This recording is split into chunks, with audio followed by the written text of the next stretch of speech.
বিসমিল্লাহির রহমানির রহিম। প্রিয় শিক্ষার্থী, আসসালামু আলাইকুম ওয়া রাহমাতুল্লাহ। শিক্ষার্থী বন্ধুরা, আজকে তোমাদের জ্যামিতি ক্লাসে স্বাগতম। আজকে আমি তোমাদের সাথে আলোচনা করব বৃত্ত সংক্রান্ত উপপাদ্য নিয়ে। বন্ধুরা, এই উপপাদ্যটা বৃত্ত সংক্রান্ত উপপাদ্য ক্লাস 8-এ আছে, ক্লাস 9-এ আছে, একই উপপাদ্য ক্লাস 10-এও আছে। 8-এ যদি তোমরা ক্লাসে এইগুলো ভালোভাবে একটু রপ্ত করতে পারো, তাহলে দেখা যাবে যে তোমরা 9-ও এটা পেরে যাবে, 10-এও পেরে যাবে, এবং এইটা এসএসসি পরীক্ষায় আসে। আজকে তোমাদেরকে আমি বৃত্ত সংক্রান্ত একটা সৃজনশীল নিয়ে কথা বলবো। ক্লাস 8-এর স্টুডেন্ট, 9-এর স্টুডেন্ট এবং 10-এর স্টুডেন্ট সবাই কাজে আসবে। আমি এই জন্য একটা সৃজনশীল প্রশ্ন বেছে নিয়েছি। এটা বিভিন্ন বোর্ডে বিভিন্ন সময় এসেছে, এসএসসিতেও এসেছে, প্লাস জেএসসি পরীক্ষাও এসেছে। শিক্ষার্থী বন্ধুরা, এইটা ছাত্রদের দৃষ্টি আকর্ষণ করছি যে তোমরা তো জানো যে তোমাদের একটা সার্বিক মূল্যায়ন পরীক্ষা হবে, সরকার কর্তৃক ঘোষিত।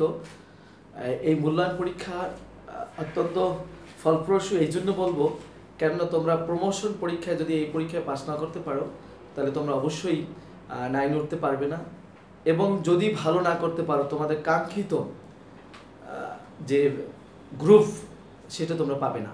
হয়তো কেউ চাচ্ছ সায়েন্সে পড়বে, কমার্সে পড়বে, আর্টসে পড়বে, সেই কাঙ্ক্ষিত গ্রুপগুলো পেতে হলে তোমাদের পরীক্ষা অবশ্যই ভালো করতে হবে। আমি তোমাদেরকে রিকোয়েস্ট করব বাসা বসে লেখাপড়া করার জন্য। এসএসসি পরীক্ষার্থীদের আমি বলবো,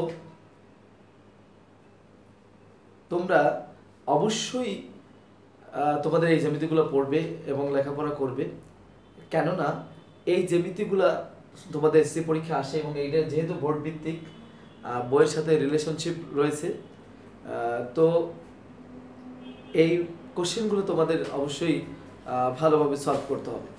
এবার আমরা প্রথমে আসবো যে বৃত্তে ও কেন্দ্রবিশিষ্ট বৃত্তে এবিসিডি বৃত্তে এবি ও সিডি ব্যাসভিন্ন দুটি যা পি ও কিউ যথাক্রমে এবি ও সিডি এর মধ্যবিন্দু। বৃত্তের পরিধি ক নাম্বার 44 সেন্টিমিটার হলে ব্যাসার্ধ নির্ণয় করো। এবি ব্যাস হলে দেখাও যে AB is greater than CD. যদি এবি ইজ ইকুয়াল সিডি হয়, তবে প্রমাণ করো যে পিও সমান ও কিউ। প্রথমে শুরুতেই আমি তোমাদেরকে বৃত্ত সম্পর্কে একটু পরিচিত করাই। তোমরা একটু জানো বৃত্ত কাকে বলে, অবশ্যই জানো, তোমরা বেস ক্লাসে পড়েছো।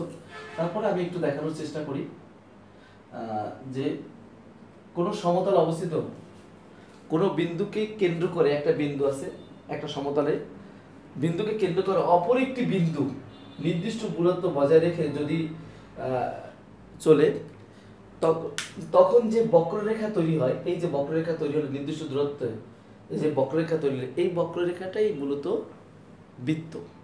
তাহলে এখন লক্ষ্য করো, এখানে একটা আমি বৃত্ত এঁকেছি, মানে এটা হলো বৃত্তের সেন্টার বা কেন্দ্র। এখন বৃত্তের এইটাকে বলা হয় বৃত্তের পরিধি, এটাকে বলা হয় বৃত্তের পরিধি। এই যে বাহুটা, এই যে বক্ররেখাটা, এই টোটাল বক্ররেখাটাকে বলা হয় বৃত্তের পরিধি। একটু লক্ষ্য করো, এই পরিধির উপর যে কোনো দুটি বিন্দু, ধরো একটা বিন্দু নিলাম পিকিউ, এই পরিধির উপর যে কোনো দুটি বিন্দুর সংযোজক রেখাংশকে বলা হয় জ্যা। তাহলে এখানে পিকিউ একটা জ্যা, এটাও একটা জ্যা, এটাও একটা জ্যা, এই দেখো কেন্দ্রের উপর দিয়ে যেটা গেছে সেটাও কিন্তু একটা জ্যা। এই কেন্দ্রের উপর দিয়ে যে জ্যাটা গমন করে সেই জ্যাটাকে বলা হয় ব্যাস। তা আমরা সহজেই বুঝতে পারছি যে তাহলে ব্যাসও একটা জ্যা। কিন্তু সকল ব্যাসই, যত ব্যাস আঁকতে পারো তুমি, যত ব্যাস আঁকতে পারো সবই জ্যা, কিন্তু সকল জ্যা কিন্তু ব্যাস নয়। এই পিকুকে কিন্তু ব্যাস বলা যাবে না, এটাকে ব্যাস বলা যাবে না, এটাকে ব্যাস বলা যাবে, বাট এটা জ্যা এবং ব্যাস উভয়। এখন তাহলে এটা এই ব্যাসের যে অর্ধেক, এই যে ব্যাসের অর্ধেক ওবি, অথবা এইটা, অথবা এইটা, অথবা এইটা, এই যে ব্যাসের যে অর্ধেক, এটাকে বলা হয় কি ব্যাসার্ধ, এটাকে বলা হয় ব্যাসার্ধ। আমরা এটুকুই, আমরা আজকে তোমাদেরকে দেখালাম যে বৃত্ত কি, জ্যা কি, ব্যাস কি, ব্যাসার্ধ কি। এই কয়টা জিনিস তোমরা একটু ভালোভাবে বোঝার চেষ্টা করো।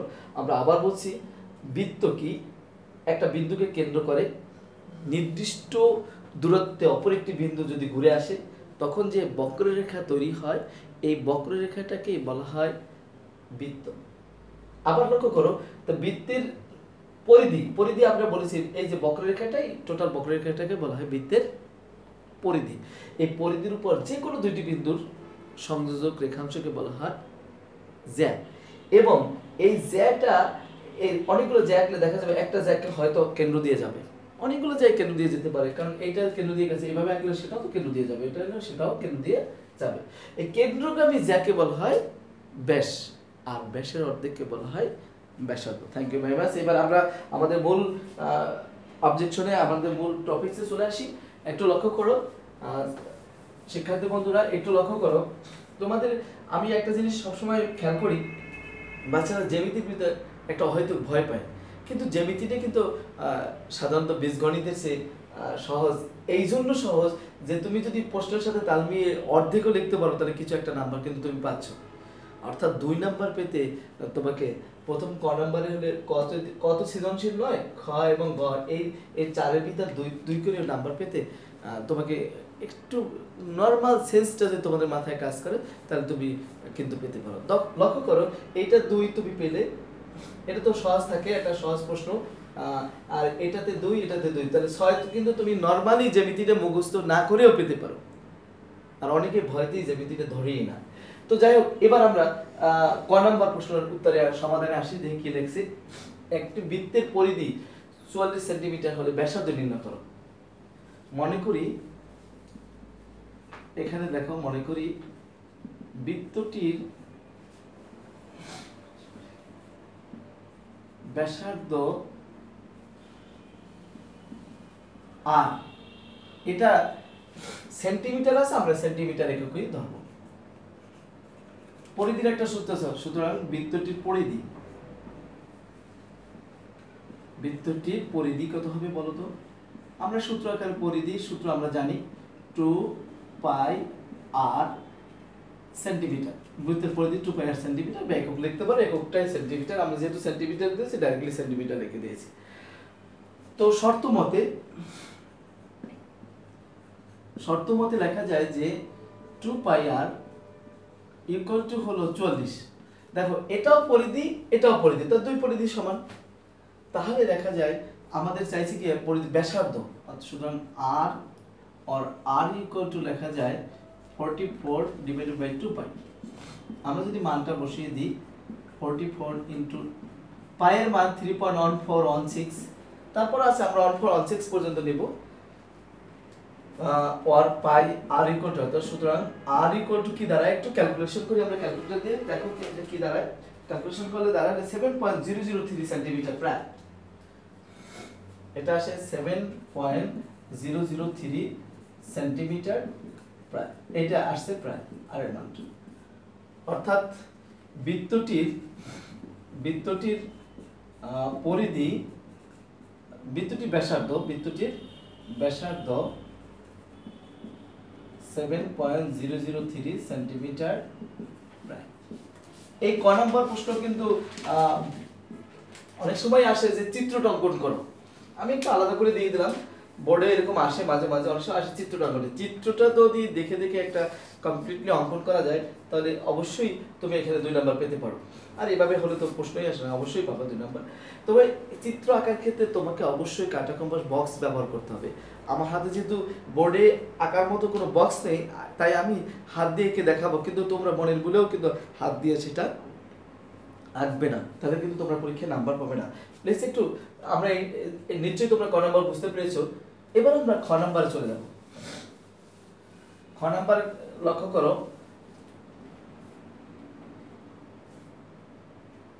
খ নাম্বারে একটু যদি আমরা যাই তাহলে লক্ষ্য করো, এখানে দেখা যাচ্ছে এবি ব্যাস হলে দেখাও যে AB is greater than CD. তার মানে হলো আমরা আগেই একটা ছবি এঁকে ফেলি,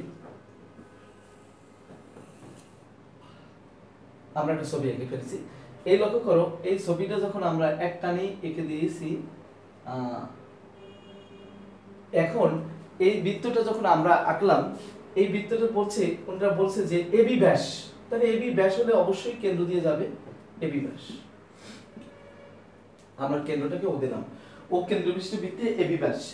এখন এবি ব্যাস হলে, আর তাহলে এই সিডি কিন্তু তাহলে রইল কি, এবি এবি ব্যাস, এখানে বলছে এবি ব্যাস ইজ গ্রেটার দ্যান সিডি, তাহলে সিডি নিশ্চয়ই যা, এটা কিন্তু ব্যাস না, সিডি হলো যা, তাহলে আমরা এখানে সিডিটা এটাকে লিখি যা।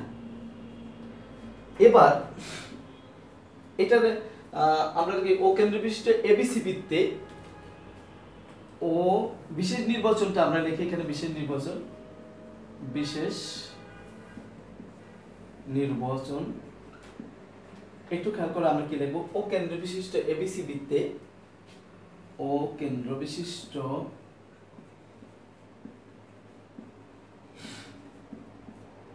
এবিসি ডি বৃত্তে এবি ব্যাস, এবি ব্যাস সিডি, তাহলে কি হলো যা, সিডি হলো যা, এবি ব্যাস এবং সিডি হলো যা। এখন প্রমাণ করতে হবে যে, প্রমাণ করতে হবে যে AB is greater than CD. এখানে একটু অঙ্কন আছে, অঙ্কন অঙ্কন দেখো, আমরা অঙ্কন করেছি, এখানে একটু অঙ্কন করে ফেলি, এই সিও এবং ডিও যোগ করি, সি কমা ও, ও ডি কমা ও যোগ করি, ডি কমা ও যোগ করি। এবার প্রমাণটার ক্ষেত্রে আমরা দেখব,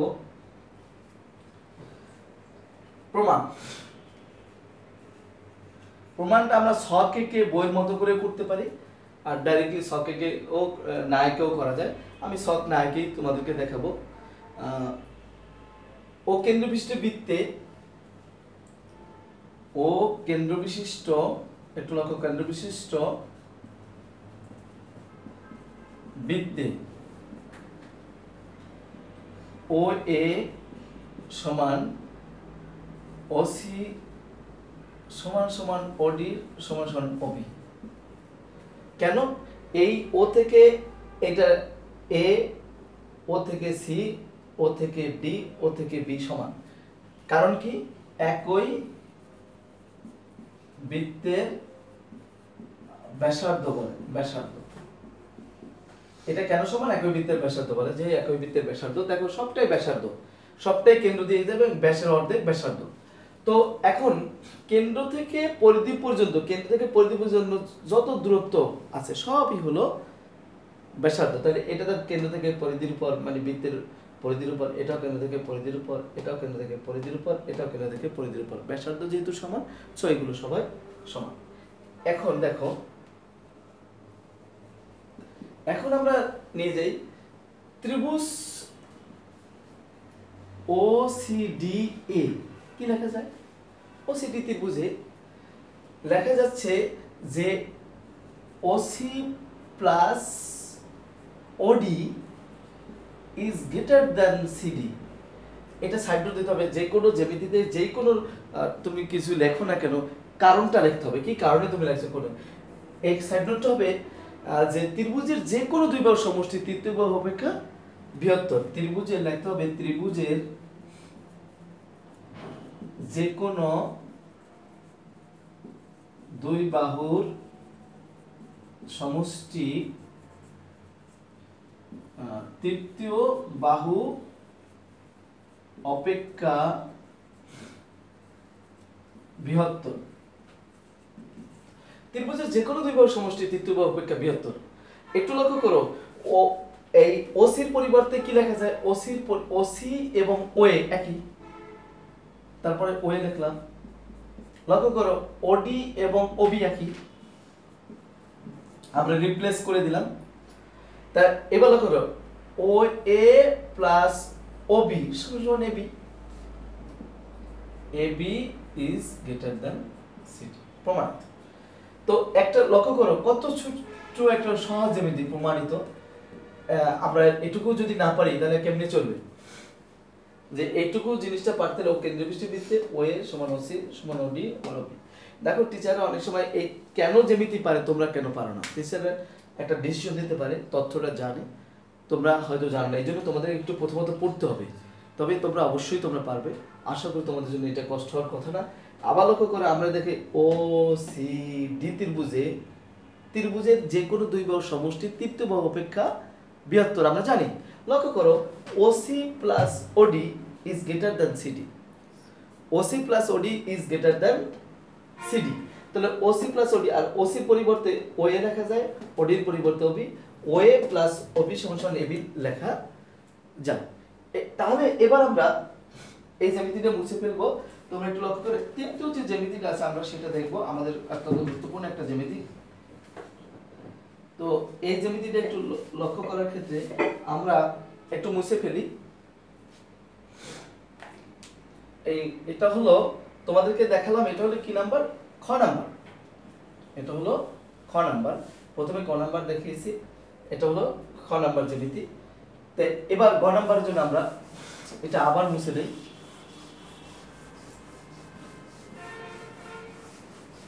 আমার চিত্রটা আবার একটু চেঞ্জ করতে হবে।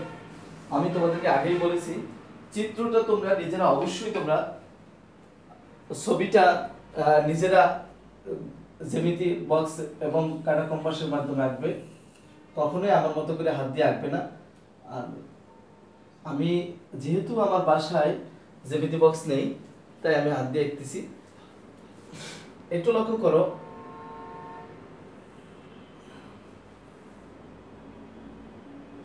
এখানে বলেছে ও কেন্দ্র বিশিষ্ট বৃত্তে এবি এবং সিডি দুটি ব্যাসবিন্দু দুটি যা। তাই একটা হলো এবি আর একটা হলো সিডি ব্যাসবিন্দু দুটি যা। এই যে এবি এবং সিডি ব্যাসবিন্দু দুটি যা।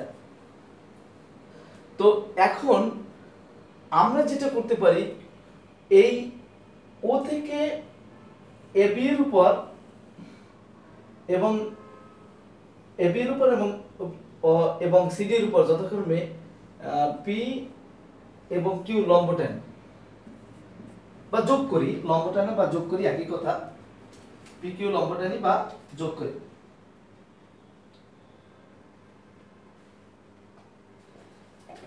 এবার আমরা বিশেষ নির্বাচন একটু দেখাই। মনে করি একটু মনোযোগ সহকারে দেখো, আগের মতো করে বিশেষ নির্বাচন লেখা কোনো ব্যাপার না, খালি প্রশ্ন যা আছে তাই ওরকম করে একটু চেঞ্জ করে ফিগারের মতো লিখলেই হয়। আমরা একটু দেখাই কিভাবে লিখি। মনে করি ও কেন্দ্র বিশিষ্ট বৃত্তে এবি ও সিডি ব্যাসভিন্ন বলা হয়েছে, কেন্দ্র দিয়ে যায়নি, এবিও যায়নি সিডিও যায়নি, ব্যাসভিন্ন দুটি যা। এবার যেখানে এবি ইজ ইকুয়াল সিডি, এখানে প্রশ্ন দেওয়া আছে এবি সমান সিডি। এখন এই এবি সমান সিডি কিন্তু প্রশ্নই দেওয়া আছে, তো প্রশ্নটা একটু তোমরা যদি লক্ষ্য করো দেখো দেওয়া আছে এবি সমান সিডি। পি ও কিউ যথাক্রমে এবি ও সিডি এর মধ্যবিন্দু, পি ও কিউ এবি ও সিডি এর মধ্যবিন্দু, ও কমা পি এবং ও কমা কিউ যোগ করি।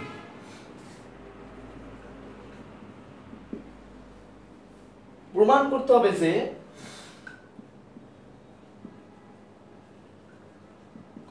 হবে যে পিও সমান সমান কিউ। প্রশ্নের সাথে আমরা তাল মিলিয়ে লিখবো। দেখো এই কথাটা কিভাবে লিখেছি, ও কেন্দ্র বিশিষ্ট এবিসি বৃত্তে এবি ও সিডি ব্যাসভিন্ন দুটি যা। আমি দেখে লিখবো কেন্দ্র বিশিষ্ট বৃত্তে এবি ও সিডি ব্যাসভিন্ন দুটি যা, দুটি এখানে লিখবো ব্যাসভিন্ন দুটি যা, যেখানে এবি সমান সিডি। এই প্রশ্ন দেখো লেখা আছে এবি সমান সিডি। এবার যেটা করলাম এবি সমান সিডি দেখে কমা দিলাম, পি ও কিউ, পি ও কিউ যথাক্রমে এবি ও সিডি এর মধ্যবিন্দু। এখন ওপি এবং ও কিউ যোগ করি, প্রমাণ করতে হবে যে ও পিও সমান ও কিউ। ফিগারটা আঁকলাম, এইটুকু লিখলাম, এখানেই তুমি পরীক্ষায় এসসি পরীক্ষায় বা জেএসসি পরীক্ষায় 2 নাম্বার পেয়ে যাবে এইটুকুর জন্য। দেখো আমরা অনেক সময় যে জ্যামিতি পারি না বলে রেখে আসি, যদি একটু পড়া থাকে অবশ্যই নাম্বার পাওয়া যায়। এই জিনিসটা তোমাদের মাথায় রাখতে হবে। অনেক সময় স্কুলে অনেকে স্যাররা দেয় না, অনেকে দেয়, সেটা ভিন্ন কথা, যাওয়াটাই বাঞ্ছনীয়। এবার লক্ষ্য করো অঙ্কন, আমরা একটু অঙ্কন করি। এখানে আমাদের প্রমাণের জন্য একটু অঙ্কন দরকার আছে। অঙ্কনটা হলো সি কমা ও, এই এটা যোগ করি, এ কমা ও ও সি কমা ও যোগ করি। আমরা যোগ করে দিলাম। একটু লক্ষ্য করো আমাদের কিভাবে আমরা জ্যামিতি এঁকেছি, একটা এম এর মতো দেখায়, কিন্তু আসলে এটা এম না।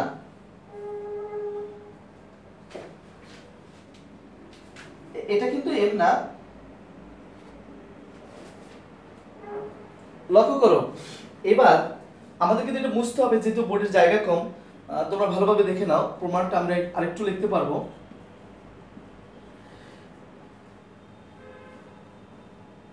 আমাদের একটা তথ্য জানা আছে, যেহেতু কোনো জ্যামিতিতে কোনো কিছু লিখতে যাবে না যুক্তি ছাড়া। এটা হলো ও হলো কেন্দ্র, কেন্দ্র থেকে কোনো জায়ের মধ্যবিন্দু সংযোগ রেখা, ওই জায়ের উপর কেন্দ্র হতে, আমরা আগে কারণটা লিখি, কেন্দ্র হতে আমরা জানি, কেন্দ্র হতে বৃত্তের কেন্দ্র হতে, কেন্দ্র হতে কার, বৃত্তের কেন্দ্র হতে, আমরা একটু লিখে দিই বৃত্তের কেন্দ্র হতে। আচ্ছা একটু পরিষ্কার করে লিখে দিই।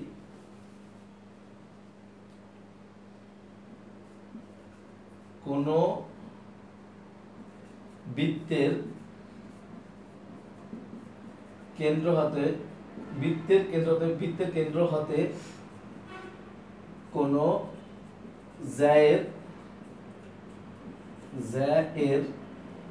মধ্যবিন্দুর সংযোজক রেখাংশ ওই জায়ের উপর লম্ব, ওই জায়ের উপর লম্ব। এটা তথ্যটা জানি। এর ভিত্তিতে আমি লিখব যে ওপি লম্ব হলো এবি এবং ও কিউ লম্ব হলো, এই লম্ব উল্টাটি, লম্ব হলো সিডি। আমরা এই যে লম্ব এটা লিখছি কেন, এটার কারণ অনেকে আবার আমাদেরকে প্রশ্ন করে যে ডান পাশের এই সাইড নোট কি দেওয়া লাগবে। এটা একটা বোকামি প্রশ্ন। লক্ষ্য করে এটার ভিত্তিতেই তো আমি এটা লিখেছি, তো এটা না থাকলে এটা তো গুরুত্বই নেই। জ্যামিতির ক্ষেত্রে, এখন সাধারণ বীজগণিতের ক্ষেত্রে সাইড নোট, আর জ্যামিতির ক্ষেত্রে এটা সাইড নোট না, এটা পার্ট অফ এই প্রমাণ, এটা অংশ, এটা অবশ্যই তোমাকে লিখতে হবে। এই ক্ষেত্রে আমরা অনেক সেই সময় ভুলটা করে থাকি যে এটাকে আলাদাভাবে মুখস্থ করি, এটাকে আলাদাভাবে মুখস্থ করি। না, এটা আর এটা আলাদা কিছু না। এটা যে কেন্দ্র থেকে কোন জায়ের মধ্যবিন্দু সংযোজক রেখাংশ ওই জায়ের উপর লম্ব, তাহলে ওপি লম্ব এবি এবং ও কিউ লম্ব সিডি। এবার লক্ষ্য করো আরেকটা তথ্য আমরা জানি, এই যদি কেন্দ্র থেকে কোন জায়ের উপর অঙ্কিত লম্ব ওই জায়গাটাকে কি করে, সমদ্বিখণ্ডিত করে। আর আমরা তো বলেছি যে পি ও কিউ কি যথাক্রমে এবি এবং সিডি এর মধ্যবিন্দু, তাহলে এটা সমদ্বিখণ্ডিত করবে। কি লেখা যায়, এপি সমান সমান পিবি এবং সি কিউ সমান সমান কিউ ডি। কেন না, পি ও কিউ যথাক্রমে এবি ও সিডি এর মধ্যবিন্দু। এই দেখো মধ্যবিন্দু বলে, এটা দুইটা কারণ আমরা দেখাতে পারি। একটা কারণ দেখাতে পারি, যেহেতু ওপি লম্ব এবি, লম্ব হলে আমরা জানি কেন্দ্র থেকে কোন জায়ের উপর অঙ্কিত লম্ব ওই জায়গাটাকে সমদ্বিখণ্ডিত করে। এটা কিন্তু জানি কেন্দ্র থেকে কোন জায়ের উপর অঙ্কিত লম্ব ওই জায়গাকে কি করে, সমদ্বিখণ্ডিত করে। যেহেতু এটা লম্ব প্রমাণ করেছে, তাহলে এপি সমান পিবি। অথবা উল্টো ক্রমে আমরা কি বলতে পারি, যেহেতু পি মধ্যবিন্দু, তো নরমালি বলা যায় এপি সমান পিবি। সেক্ষেত্রে আর ওই প্রমাণটা না করলেও, এটা না দেখালে, এটা না দেখালেও কিন্তু চলে। তো আমরা যেহেতু দুটোই দেখিয়ে দিয়েছি, আরো যুক্তিসঙ্গত কারণ দেখিয়েছি এবং এটা আরো ভালো হয়েছে। এবার আমরা কিন্তু মুছে ফেলতে হবে এটাতে আমাদের যে বিশেষ, এটা কিন্তু এই পর্যন্ত হলো আমাদের কি বিশেষ নির্বাচন। তোমার পরীক্ষার সময় এটা লিখবা বিশেষ নির্বাচন, এটা হলো বিশেষ নির্বাচন, তারপর একটা হলো অঙ্কন, তারপর হলো প্রমাণ। এই বিশেষ নির্বাচনটাও কিন্তু খেয়াল রাখতে হবে। এখন কিন্তু বিশেষ নির্বাচনটা আমরা কিন্তু মুছে দেব। এই বিশেষ নির্বাচন, অঙ্কন, প্রমাণের একটা অংশ দেখেছি, বাকি প্রমাণ অংশটা আমরা এখনই তোমাদেরকে দেখাবো। এটা যেহেতু জায়গা কম মুছে দিতে হচ্ছে। তো ঘয়ের বাকি অংশগুলো আমরা আবার একটু দেখাচ্ছি। এখন আমরা কিন্তু অলরেডি দেখিয়েছি যে, এবার দেখো প্রশ্ন দেওয়া আছে কি, তাহলে এখন লক্ষ্য করো, যেহেতু দেওয়া আছে আমরা বলতে পারি এই যে এটাকে লেখা যায় হাফ অফ এবি। এপি মানে কি? হাফ অফ এবি, অর্থাৎ এই এপি সমান সমান লেখা যায় হাফ অফ এবি, এবং সিকিউ এই সিডি এর অর্ধেক, সিকিউ সমান সমান লেখা যায় হাফ অফ সিডি। দেয়া আছে কি, প্রশ্নে কি দেওয়া আছে দেখো, দেওয়া আছে এবি সমান সিডি, দেয়া আছে এবি সমান সমান সিডি। তাহলে আমরা লিখতে পারি বা হাফ অফ এবি সমান সমান লেখা যায় হাফ অফ সিডি। উভয় পক্ষে এটাকে অর্ধেক করে দিলাম, এটাকে অর্ধেক করলাম। উভয় পক্ষে সমান সমান গুণ করা যাবে, ভাগ করা যাবে, সমান সমান যোগ করা যাবে, বিয়োগ করা যাবে। তো হাফ অফ এবি মানে কি? এবি এপি সমান হাফ অফ সিকিউ মানে কি? সিডি। তাহলে একটু লক্ষ্য করো, আমরা পেলাম অলরেডি এইটা সমান সমান এটা, এটা কিন্তু আমরা পেয়ে গেছি। আমি এটাও মুছে দেব বাকি অংশ প্রমাণ করার জন্য যে AB equal to half of AB, মানে এই এবিটার অর্ধেক হলো এপি, অর্থাৎ এপি সমান সমান লেখা যায় এবি এর অর্ধেক। AP equal to half of AB, CQ equal to half of CD. যেহেতু এবি সমান সিডি বা দেয়া আছে, তো হাফ অফ এবি সমান সমান half of CD. Half of AB মানে AP, half of CQ, CQ মানে কি? হাফ অফ সিডি, সিডি মানে এখানে লেখা যাবে কি? সিকিউ। এটা ভুল হয়েছে, সিকিউ হবে, এটা হবে কি? সিকিউ। এটা খেয়াল রাখতে হবে। তো এখন লক্ষ্য করো, আমরা অলরেডি পেয়ে গেছি এপি সমান সিকিউ। এবার দেখো আমাদের দুটো ত্রিভুজ হয়েছে। এই তৃতীয় নাম্বার পার্ট, অর্থাৎ লাস্ট পার্ট আমরা প্রমাণ করব। ত্রিভুজ এখানে এপিও, আচ্ছা সমকোণী ত্রিভুজ, সমকোণী ত্রিভুজ, এখানে দেখো দুটো সমকোণী ত্রিভুজ আছে, সমকোণী ত্রিভুজ, দুটি সমকোণী ত্রিভুজ এপিও ও ত্রিভুজ সি কিউ ও এ, দুইটা সমকোণী ত্রিভুজে, সমকোণী ত্রিভুজ তো আমরা জানি, যেহেতু লম্ব এঁকেছি তো ত্রিভুজ দুটো সমকোণী হবে, এটা তো আমরা জানি। ত্রিভুজ এবিসি, সমকোণী ত্রিভুজ এবিসি, এপিও এবং সিকিউএ। এটা লক্ষ্য করো, কেন সমকোণী ত্রিভুজ হয়েছে? এটাকে লম্বা আকার কারণে এটা সমকোণ হয়ে গেছে। এই দুই সমকোণী ত্রিভুজে আবার একটু লক্ষ্য করো, এখানে ত্রিভুজ কোনটা কোনটা? প্রথমত একটা দেখো, ত্রিভুজ এ পি ও ও ত্রিভুজ এভাবে লেখা যায় সি কিউ ও, এই ত্রিভুজ সমকোণী ত্রিভুজদ্বয়, সমকোণী ত্রিভুজদ্বয়। আমরা জানি যে তিনটা অংশ প্রমাণ দেখাতে হবে ত্রিভুজদ্বয়, বাট এখানে দুইটা অংশ দেখালে হবে, কারণ একটা তো প্রমাণ আছে যে এটাও সমকোণ, এটাও সমকোণ, অর্থাৎ এটাও 90 ডিগ্রি, এটাও 90 ডিগ্রি। সমকোণী ত্রিভুজদ্বয় লেখা যায় যে, কি লেখা যায়? আমরা আগেই প্রমাণ করেছি এপি সমান সমান সিকিউ। অতিভুজ, এখানে দেখো অতিভুজ, প্রথম ত্রিভুজটার অতিভুজ হলো এও, দ্বিতীয় ত্রিভুজটার অতিভুজ হলো, এটা অতিভুজ হলো সিও। তো অতিভুজ এখন দেখো তিনটা অংশ কিন্তু আমরা সমান সমান পেয়েছি। একটা হলো সমকোণী ত্রিভুজ 90 ডিগ্রি 90 ডিগ্রি সমান, এই বাহু আগেই প্রমাণ করেছি সমান, এও সমান সিও। তো সুতরাং ত্রিভুজ এপিও সর্বসম ত্রিভুজ সি কিউ ও। দুটি ত্রিভুজ সর্বসম। এই সর্বসম কেন? এটা অতিভুজ বাহু উপপাদ্য অনুসারে, অতিভুজ বাহু, এই যে আমরা জানি একটা বাহু উপপাদ্য, অতিভুজ বাহু উপপাদ্য, এবং এটাকে বলা হয় অতিভুজ সমকোণী ত্রিভুজের, একটু সমকোণী কথাটা লিখে রাখি, সমকোণী ত্রিভুজে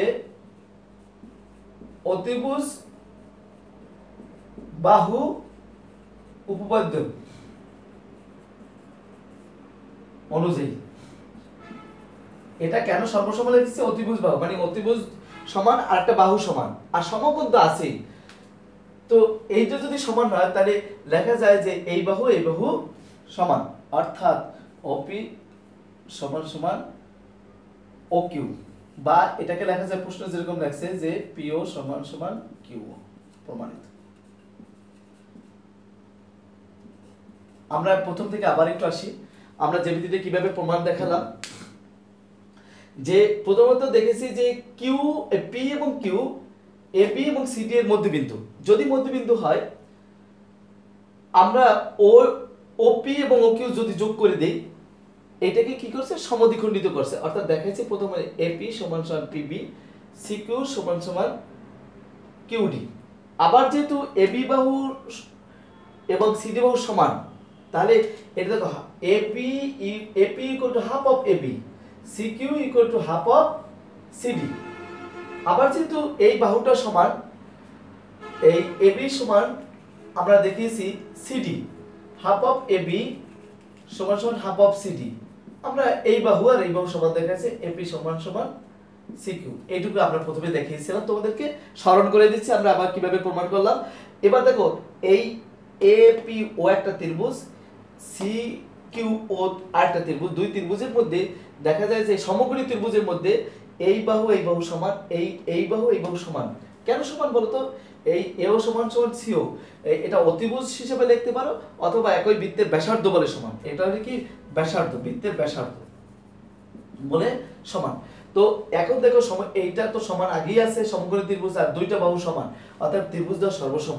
এই সর্বসম কোন অতিভুজ অনুযায়ী? সমকোণী অতিভুজ বাহু উপপাদ্য অনুযায়ী। তাহলে বলা যায় যে OP সমান সমান OQ, মানে PO সমান সমান OQ প্রমাণিত। আমি তোমাদেরকে এই যে জ্যামিতিতে দেখাইছি, তোমরা আশা করি বুঝতে পেরেছো। কয়েকবার এটা দেখলে বুঝতে পারবে, এবং বইয়েও তোমাদের এই জ্যামিতিটা আছে। সবাইকে আমি জ্যামিতি পড়ার জন্য উৎসাহিত করছি, তোমরা একটু চেষ্টা করো। আর বিশেষ করে এইটা ছাত্রদের দৃষ্টি আকর্ষণ করছি, তোমাদের অবশ্যই পরীক্ষা হবে, এবং ক্লাস 10 SSC পরীক্ষার জন্য তোমাদের প্রস্তুতির জন্য এই জ্যামিতিগুলো অত্যন্ত গুরুত্বপূর্ণ ভূমিকা পালন করবে।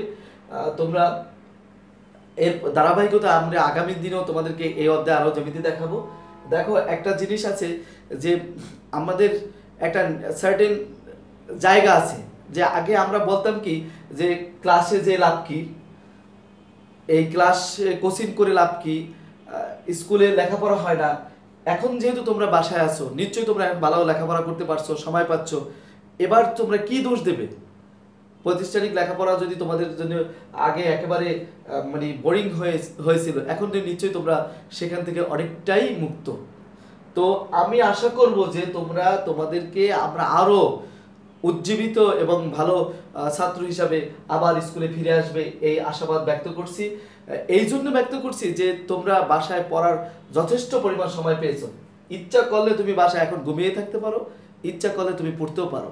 আমাদেরকে অনেকেই এই সুযোগ থেকে বঞ্চিত হচ্ছে, কারণ যে যেরকম কাজ করবে সে সেরকম ফল পাবে। এই একটা জ্যামিতি যদি তোমরা শিখতে পারো, পাশাপাশি আরেকটা শিখতে পারবে, আরেকটা না পারবে না। তুমি তোমার যে পারবে না সে লেখাপড়া থেকে বিদায় নিতে হবে, যে পারবে লেখাপড়া থেকে উচ্চ শিক্ষা আহরণ করতে পারবে এবং সে বড় কিছু অর্জন করতে পারবে। তো দায়িত্ব তোমাদের, এখন তোমরাই বেছে নেবে তোমরা কি করবে, এটা তোমাদের উপর রইল। আমরা অবশ্যই তোমরা বলবো যে তোমরা পড়ায় ফিরে এসো, এখন বছর শেষ। এ ব্যাপারে আমি অবশ্যই তোমাদেরকে আশীর্বাদ করব যে তোমরা তোমাদের পুরাতন এই জরাজীর্ণতাকে ফেলে নতুন করে পড়ায় ফিরে এসো। সবাইকে ধন্যবাদ, ভালো থেকো। আসসালামু আলাইকুম ওয়া রাহমাতুল্লাহ।